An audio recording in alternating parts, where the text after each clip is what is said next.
देखो भाई, ये हमारे पास न्यूमेरिकल है प्रोडक्शन मॉडल का। और इसको EMQ भी कहते हैं और ELS भी, और क्यू नोट से भी इसको हम रिप्रेजेंट करते हैं। ठीक है, तो क्वेश्चन मैं आपको सेंड कर दूंगा, उसके अंदर हमें पढ़ लेना आप लोग। प्रोडक्शन दी हुई है 500, एनुअल डिमांड को बड़ी डी से लिखते हैं, 36,000 यूनिट्स है।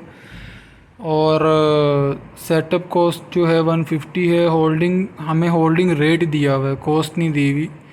तो 30% दिया हुआ है, इसको 0.3 लिख लिया हमने। और ये फिनिश प्रोडक्ट कॉस्ट है, ये है 80, और वर्किंग डेज़ है 360।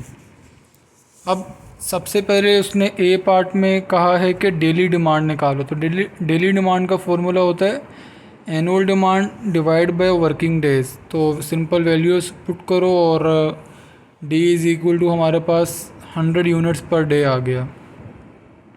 और एनुअल डिमांड को बड़ी वाली डी से लिखते हैं और डेली डिमांड को स्मॉल डी से। उसके बाद बी में हमने फाइंड करना है ऑप्टिमल लोड साइज़, जो कि EMQ भी है, ELS भी है और क्यू नोट भी। हमने क्यू नोट लिख दिया।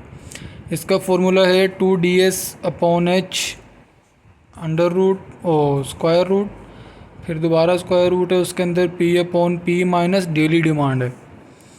अब 2 multiply by annual demand multiply bye setup cost divided by.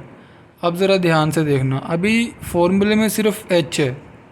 अगर तो हमें क्वेश्चन में पूरी होल्डिंग कॉस्ट दी होती तो हम सिंपल यहाँ पे होल्डिंग कॉस्ट लिख देते, लेकिन हमें सिर्फ होल्डिंग रेट दिया हुआ है। तो फिर होल्डिंग रेट लिखने के बाद H की जगह मैंने 0.3 लिखा और इसको मल्टीप्लाई करवाएंगे कॉस्ट के साथ, ये 80 है, तो हमारे पास होल्डिंग कॉस्ट आ जाएगी। इसको इस तरह की है। और उसके बाद प्रोडक्शन की यूनिट आ गई 500, और साथ नीचे 500 माइनस डी, हमने डी जो हमारे पास 100 है वो कर दिया। इसको सिंपल कैलकुलेटर से सॉल्व करो, हमारे पास आंसर आ गया क्यू नोट का 750। सी में वो कहता है कि हमें हाईएस्ट इन्वेंट्री फाइंड करनी है, तो इसका फॉर्मूला है QM is equal to Q nought 1 minus D/P। Simple values put करो। डी हमारे पास 100 है, प्रोडक्शन हमारे पास 500 है, क्यू नोट हमारे पास 750 है। कैलकुलेटर से सॉल्व करो, हमारे पास 600 आ गया। एनुअल डी में हमने फाइंड करना है एनुअल प्रोडक्ट कॉस्ट। इसका फॉर्मूला होता है annual demand multiply by cost, तो हमारे पास ये आंसर आ गया। उसके बाद ई में हमने फाइंड करना है एनुअल होल्डिंग कॉस्ट। इसका फॉर्मूला होता है प्रोडक्शन मॉडल में, इसका फॉर्मूला है QM/2 मल्टीप्लाई बाय H।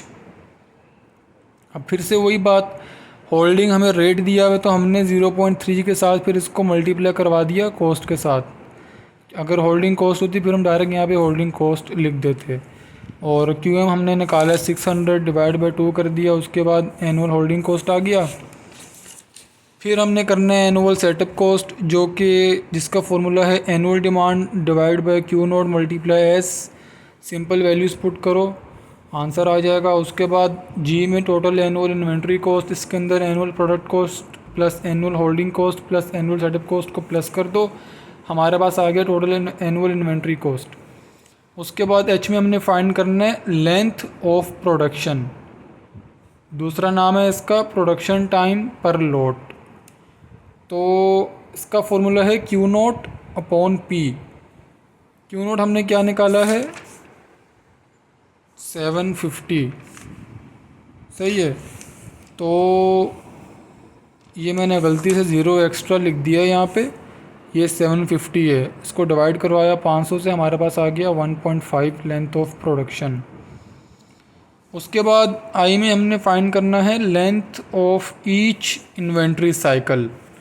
अब ज़रा देखो, length of each inventory cycle निकालने के लिए हमारे पास 2 फार्मूलाज हैं, आप लोग किसी से भी निकाल सकते हो। अगर तो क्वेश्चन में एनुअल डिमांड है तो उसके लिए ये वाला फार्मूला, अगर डेली डिमांड है तो ये वाला, और हमारे पास दोनों ही है तो फिर कोई सा भी निकाल लो, ये वाला यूज़ कर लो, ये वाला यूज़ कर लो, एक ही बात है। अब अगर हमारे पास डेली डिमांड अवेलेबल है तो हमने इसको इस तरह किया कि Q note divide by D, value put की, हमारे पास आंसर आ गया 7.5 डेज़। और अगर हमारे पास डेली डिमांड ना होती तो हम कैसे निकालते, Q nought divided by annual demand multiply by working days. तो इसका आंसर भी वही सेम आएगा दोनों का, length of each inventory cycle. उसके बाद जे के अंदर है rate of inventory buildup, ROIB। इसका फॉर्मूला है P minus D, daily demand. तो इसको सिंपल कैलकुलेटर सॉल्व करो वैल्यूज पुट करके। उसके बाद है number of inventory cycle per year. उसका फॉर्मूला है annual demand divided by Q not. Simple value put करो, आंसर आ गया हमारे पास के एक साल में 48 साइकिल्स जो हैं वो, नंबर ऑफ साइकिल्स 48 हैं एक साल में। तो सिंपल ये हमारा हो गया प्रोडक्शन मॉडल वाला क्वेश्चन।